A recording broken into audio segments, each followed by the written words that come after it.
Trolley और क्या tractor लेके आ रहा था रात के 11 बजे पाली से। इसी में है कि मैं 1 किलोमीटर पीछे से बारातियों के पीछे आ रहा था।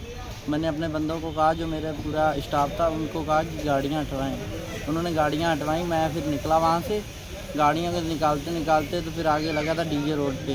तो मैंने उनको कहा कि डीजे हटा लो। इतने में ही वो भड़क पड़े। उन्होंने पी थी दारू और क्या नाम, इतने में भड़क पड़े और मैंने उनको कहा कि ये डीजे हटाइए। तो उन्होंने गाली गलौज किया। हम लोगों गाली गलौज हमने जवाब दिया तो वो हमारे खींचातानी में पड़ गया। उन्होंने कपड़े वपड़े हमारे सब फाड़ डाले, हमारी बेइज्जती की है और किरपान हमारी छीन ली गई है।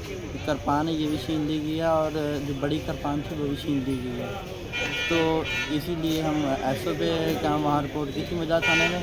तो एसओ बुलाते हैं, दबाव देते हैं कि अपना क्या नाम सुलहनामा कर लीजिए। हम सुलहनामा नहीं करना चाहते। जो हमारे बने हो कार्रवाई की जाए वही हमारी करी जाए कार्रवाई।